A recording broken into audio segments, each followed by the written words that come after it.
Hello again, folks. It is Diecastbuffet here again. Welcome back to another NASCAR Diecast review. We got a really interesting one today, guys, and I guess you could call it a woofing good time. It is a 2007 Robert Richardson Jr. Number 28 Kibbles and Bits, cat food, milk bone, whatever you want to call it, Chevrolet. This is a really interesting car. Obviously, this is a promo diecast from yesteryear. But this is such a cool looking diecast, man. This is such a cool, forgotten paint scheme. Obviously, it doesn't have any contingencies on it, so this is truly a promo car. I do want to touch on the packaging here real quickly. Just look how cool this looks. I mean, you got the freaking vintage, not vintage, but God, look, 2007 is not vintage, okay? We can agree on that. 2007 is not vintage yet, okay? Never will be. I don't want to be old. But you have like the old packaging there. You go to the back end of it, you have like a racetrack with the infield, and you got all the products there. It's so cool, man. I remember the commercials for this stuff. Oh my goodness, I miss 2007. What a great, fun year.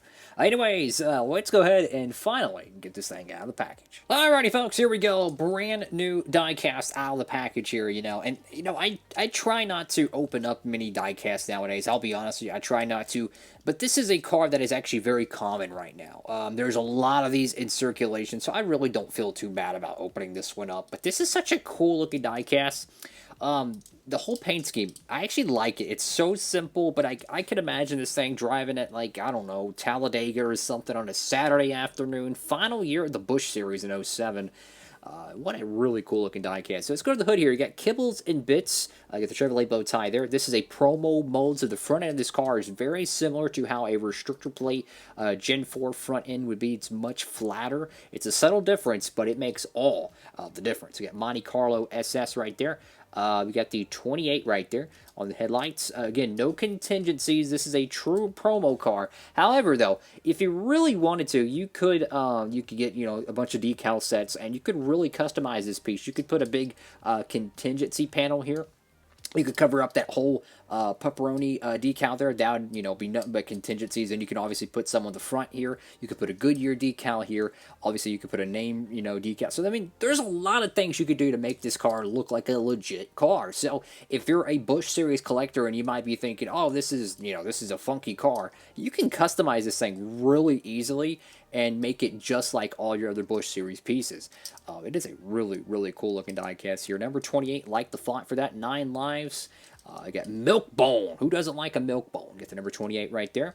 On the right side of the car, notice that the decals on this side are bigger than the left side. Take a good look at it there. I'm going to flip it around.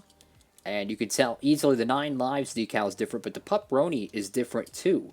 I think. Let's see. I'm going to try to hold it right there. I don't know. I think the color of it is different, but I think the actual size of the decal is the same, ironically enough.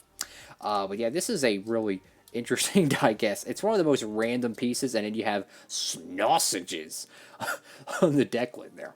Number 28 on the roof. But this is a pretty cool looking car, and I could imagine, where and how you would find this diecast. More likely than not, this is my best guess here, is you would see this thing on what retail stores call a clip strip. When you go down the aisle and you see on the corner, it has a plastic thing that's hanging, and it has like little, $1 items hanging off of it, and they change it out all the time. Those are called clip strips. They're impulse. I would imagine this car would be on the pet food aisle or something on a clip strip back in those years, perhaps. And they might have had a cardboard tray they would have at a counter, maybe at a gas station or a retail store.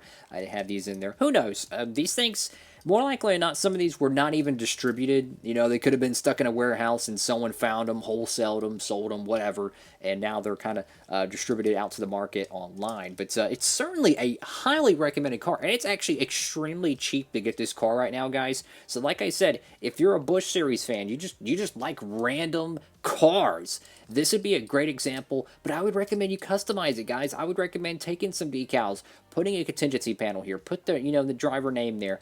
You could do whatever you want with this car, but I would recommend customizing it. That way it looks exactly like your other Gen 4 diecast. It is a great looking piece. I actually like this car. I think it is a cool looking, just cool looking ride, honestly. I just wish it had some contingencies, but the fact that you can easily customize it, I'm going to give it a solid 8.5 out of 10. It is so odd. It is so freaking cool.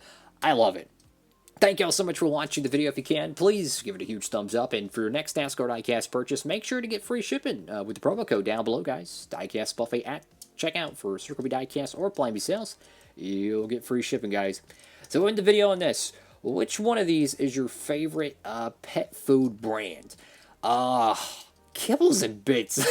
I gotta go with Kibbles and Bits, man. Gotta go with Kibbles and Bits. Everything else is probably too expensive.